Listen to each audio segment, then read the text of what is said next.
अस्सलाम वालेकुम नाज़रीन। मैं उम्मीद करता हूँ सब अल्लाह के फजल करम से खैरियत से होंगे। तो टेलर शॉप का पार्ट नंबर 4 पेश खिदमत है। इस पार्ट में हम देखेंगे कि हमने डाटा अपने डाटाबेस में डाटा सेव कैसे करना है। तो चलिए जी चलते हैं वीडियो की तरफ। जी तो ये हमारा टेलर शॉप और इसके पहले 3 पार्ट मुझे उम्मीद है आप लोगों ने देख लिए होंगे।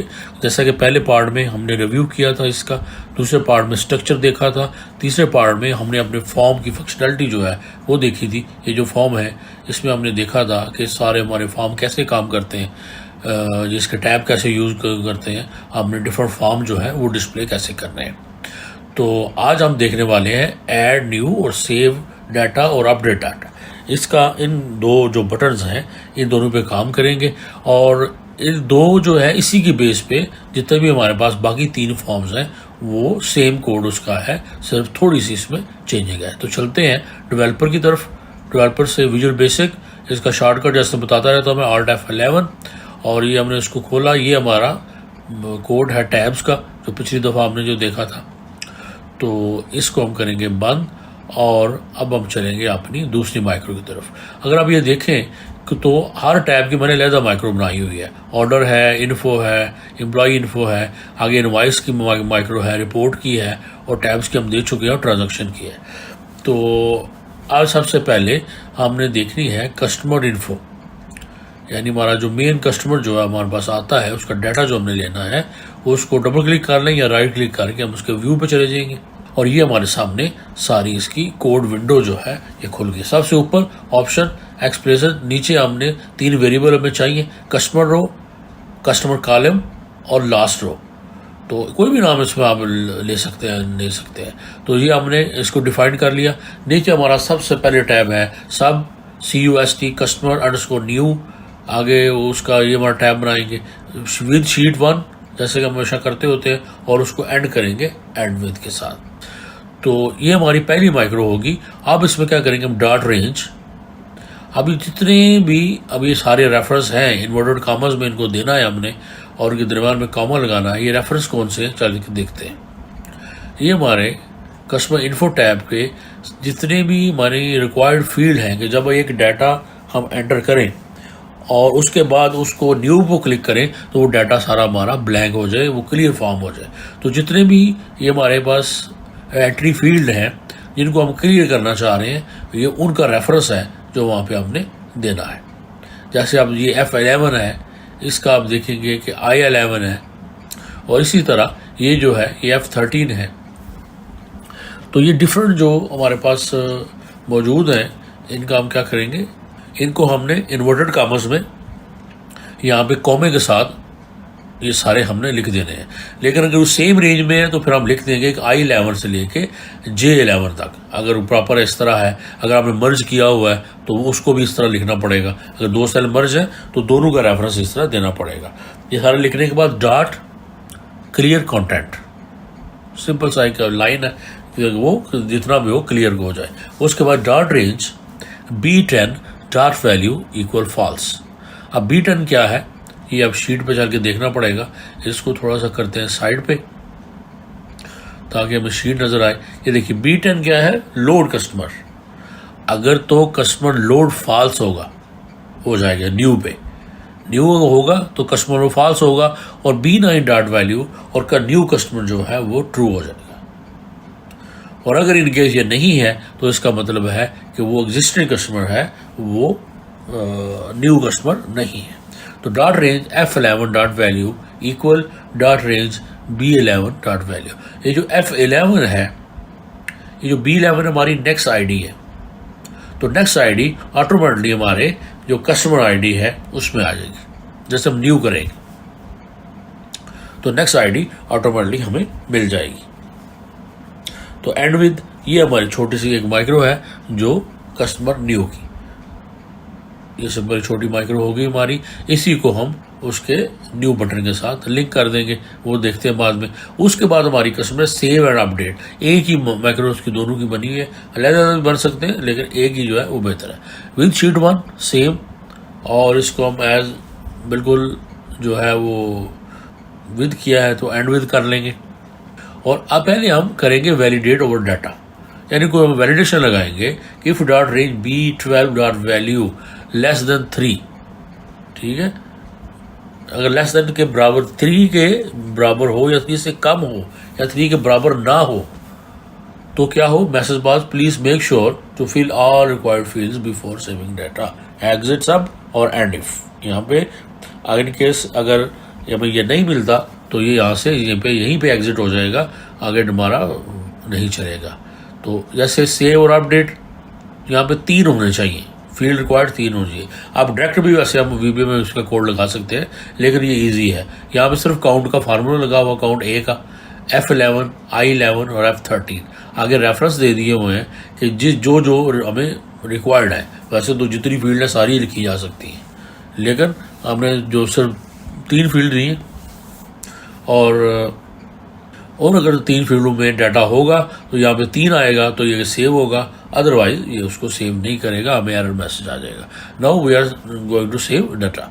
अब हम चलते हैं, अब इसके डाटा को सेव करते हैं। तो if dot range B8 dot value empty then new customer, अगर तो B8 खाली है, B8 क्या है, कस्टमर रो, यानी अगर तो B8 खाली है इसका मतलब है कि वो न्यू कस्टमर है, ओल्ड कस्टमर नहीं है, यानी आप अपडेट नहीं कर रहे, नया कस्टमर है। आगे कस्टमर रो को डिफाइन करेंगे शीट 2 डॉट रेंज, शीट 2 हमारी डाटाबेस वाली रेंज है, column A9 dot end excel dot row +1।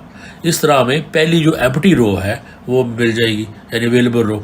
Dot range B7 dot value किसके बराबर हो जाएगा, B11 डॉट वैल्यू के, और शीट 2 डॉट रेंज और dot range F7 dot value dot range B11 dot value, ये आ जाएगा यहाँ पे कस्टमर आईडी। उसके बाद sheet 2 dot range A column A and customer row dot value equal dot range B7 dot value, यानी यहाँ से B7 से हम डाटा ले लेंगे उसका। ये जो मैंने F11 कर दिया ये ऐसी गलती है, B7 से हम डाटा ले लेंगे उसका। उसके बाद customer row equal dot range B8 dot value customer end if. No अब हम फॉर लूप के थ्रू पूरा डाटा जो है उसका कॉपी कर लें। सिर्फ ऊपर हमने कॉपी किया है, सिर्फ उसकी आईडी कॉपी की है और कस्टमर रो को डिफाइन किया है, और नीचे अब क्या होगा कि हम पूरा डाटा जो है वो उसका फॉर लूप के थ्रू पूरा डाटा जो है पूरी एक लाइन की कोड से, जो आपने डाटा मैपिंग थी ये उसकी लाइन है, वो सिर्फ एक लाइन की वजह से पूरा डाटा जो है ये हमारा कॉपी हो जाएगा, हमारे फॉर्म से हमारे उसमें चला जाएगा डेटाबेस शीट में। तो ये जो F11 हमने किया है ये वैसे हमने ये B7 ही रहेगा, यहाँ पे मिस्टेक कर दी है क्योंकि हम ये जो B7 से ले रहे हैं हमने ऑटोमेटिकली B11 में जो होगा B7 में चला जाएगा और वहाँ से हम इसको आगे सेव कर लेंगे। तो ये देखिए ये हमारा कॉलम A में जितनी भी कस्टमर आईडीज़ हैं ये हमने सबसे ऊपर से B7 से हमने ये आईडी यहाँ से सेव करा ली। उसके बाद कॉलम 2 से लेके एंड तक जितना भी हमारा ये डाटा है, अगर आप ये देखें तो ये जो फॉर लूप है ये हम लगाएंगे कॉलम 2 से लेके कॉलम उसके एंड तक। तो column for customer column CUST call equal 2 to 30, यानी पहले कॉलम से तो हमारा डाटा हो चुका और उसके बाद कॉलम 2 से लेके देखिए पहले में हो चुका, उसके बाद कॉलम 2 से हमने एंड तक जितने भी कॉलम हैं हमने बनाए हुए हैं वहाँ तक आपने ले लेने हैं। तो यहाँ तक हमने कॉलम है और यहाँ तक आपने अगर आपने काउंट नहीं कर रहे तो यहाँ पे सिंपली आप एक इक्वल कॉलम और ब्रैकेट स्टार्ट और क्लोज कर दें तो आपको कॉलम का नंबर मिल जाएगा। ये देखिए कॉलम नंबर 30 है, तो 2 से लेके अगर ज़्यादा हो तो 2-4 हो तो वैसे पता चल जाता है 2 से 30। आगे sheet 2 dot cells customer row and customer column dot value equal. अब शीट 2 के जो डाटा है शीट 2 में डॉट वैल्यू किसकी इक्वल होगा, डॉट रेंज शीट 2।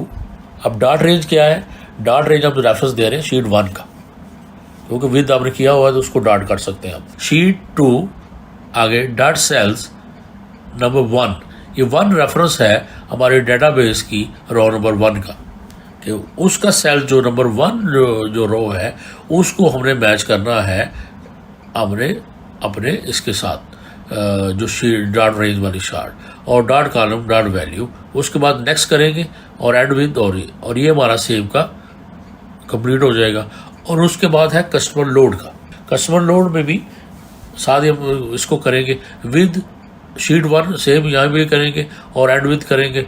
और नीचे जो है सबसे पहले कस्टमर लोड क्या करेगा, डाटा सबसे पहले तो डाटा क्लियर होगा, यानी कस्टमर जब लोड होता है पुराना तो पहला डाटा जो क्लियर करेगा और उसके बाद उसमें जो रेफरेंस देंगे हम वो कस्टमर यहाँ पे लोड होगा। तो बिल्कुल ये ऊपर ऑलरेडी हमने किया हुआ है ये वाला, ये डॉट रेंज वाला, इसको कॉपी करेंगे हम और नीचे इसको पेस्ट कर देंगे और इसमें सिर्फ आईडी वाला हम उड़ा देंगे कि F11 हमने नहीं करना।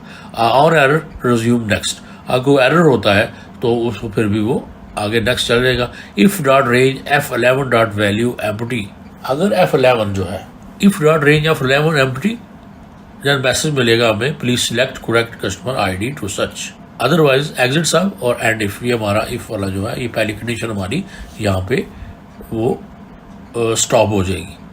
और इसके नीचे हम एप्लीकेशन स्क्रीन अपडेटिंग जो है वो उसको फॉल्स करेंगे और जहां अगर स्क्रीन अपडेट को फॉल्स करते हैं तो बिफोर क्लोजिंग इसको हमने दोबारा से वापस नॉर्मल भी लेके आना है।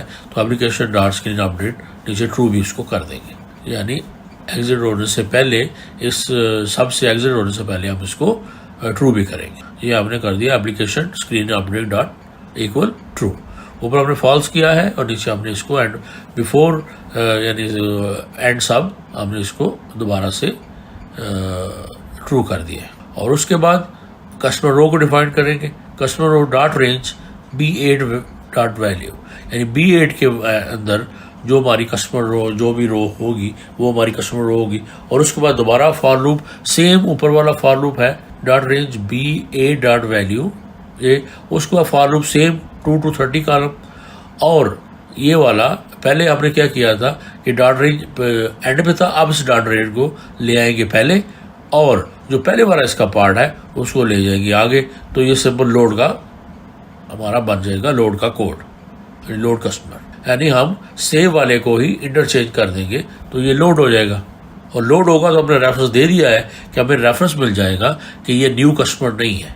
तो इसलिए अगर आप इसमें कुछ चेंज करेंगे और उसको सेव करेंगे तो सिर्फ इसी के अंदर चेंज होगा, एक एज अ न्यू कस्टमर हमारा न्यू लाइन जो है वो सेव नहीं होगी। तो ये इसका इसके अंदर एक फ़ायदा है कि आप एक ही बटन में सेव एंड अपडेट को कर सकते हैं। तो लोड कस्टमर और जब फॉर करते हैं तो नेक्स्ट उसको किया dot range B9 dot value false. अब क्या होगा कि जब ये लोड होगा तो न्यू कस्टमर हमारा जो है वो फॉल्स हो जाएगा, B9 ये न्यू कस्टमर है और B10 हमारा लोड कस्टमर है, ये हो जाएगा हमारा ट्रू। B9 और B10 फॉल्स और ट्रू हो जाएंगे एंड विद। और ये मैं बता चुका हूँ आपको कि एप्लीकेशन डॉट स्क्रीन अपडेट हमने इस एंड पे इसको ट्रू करते हैं। तो ये हमारा लोड भी हो गया। अब ये सेम जो 3 माइक्रो हमने बनाई हैं, ये सेम 3 माइक्रो हर टैब के लिए हमने बनानी है। यहाँ पे हम राइट क्लिक करेंगे ऐड वाली और यहाँ पे उसके साथ साइन कर देंगे हम ऐड माइक्रो, यहाँ से लेके ऐड माइक्रो कर देंगे। और उसके बाद यानी इसी तरह हम जितनी भी माइक्रो हमने लेनी है वो सारी माइक्रो जो है हमारे सामने यहाँ पे डिस्प्ले हो जाती है। ऑल ओपन वर्कबुक है, यहाँ से हम सिलेक्ट कर सकते हैं कि ओनली दिस वर्कबुक, और इस वर्कबुक जितनी भी होंगी वो सारी हमारे सामने डिस्प्ले हो जाएगी। इसी तरह सेव एंड अपडेट को भी हमने साइन करना है, जाके माइक्रो साइन करनी है इसकी, तो लिंक नहीं करना, हम साइन माइक्रो करेंगे। और उसके बाद इसी तरह ये सेम माइक्रो जो होंगी वो हमने कॉपी पेस्ट करनी है बाकी के लिए भी, कस्टमर ऑर्डर, एम्प्लॉई इन्फो और ट्रांजैक्शन के लिए भी। सेम बटन है और सेम माइक्रो है, सिर्फ उसमें क्या हो जाएगा कि आपने रेफरेंस जो हमने दिए हुए हैं, यानी हमारा जो की का टेबल है यानी ट्रू एंड फॉल्स वाला वो उसका टेबल, और नीचे हमारे फॉर्म के जो रेफरेंस है सिर्फ उसमें वो चेंज होंगे और उसमें कोई चेंज नहीं होगा, शीट होगा, रेफरेंस चेंज हो जाएगा। और अगर आप इसी तरह ये देखें कस्टमर ऑर्डर की हमारे पास एक माइक्रो है तो सेम ये फिर उसी तरह है। अगर आप और अगर देखें तो हमारे पास एम्प्लॉय इन्फो के तो हो चुकी, और उसी तरह हमारी ट्रांजैक्शन वाली माइक्रो है वो सेम माइक्रो है, इसमें कोई ऐसी चेंज वाली बात नहीं है। तो आप इसको कीजिए। तो मैं वीडियो को यहीं स्टॉप करता हूँ, आप इसी को कॉपी पेस्ट करना है और आप बाकी के बटन की भी बना लीजिए, सेव और अपडेट और न्यू वाली। और अगर किसी को कोई मुश्किल पेश आती है तो आप मुझे इस वीडियो की कमेंट कर दें या डायरेक्ट ईमेल कर दें, तो आप मुझसे वो मशवरा ले सकते हैं या मुझसे आप ये कोड ले सकते हैं, मैं आप लोगों को ये भेज दूँगा। और नहीं तो जब ये कंप्लीट हो जाता है इंशाल्लाह, वैसे तो ये अवेलेबल होगा, या आपको ये पूरा वे सॉफ्टवेयर ही मैं अब प्रोवाइड कर सकता हूँ। तो फिर इंशाल्लाह मिलते हैं आप नेक्स्ट वीडियो में। नेक्स्ट वीडियो में आप इसकी आप देखेंगे, चलेंगे इसकी इनवाइस की तरफ, प्रॉपर आप उस पर फोकस करेंगे और इंशाल्लाह फिर नेक्स्ट उसको आप इसको फाइनलाइज करेंगे। तो तब तक की इजाज़त दीजिए, अपना बहुत ख्याल रखिए। अल्लाह हाफिज़।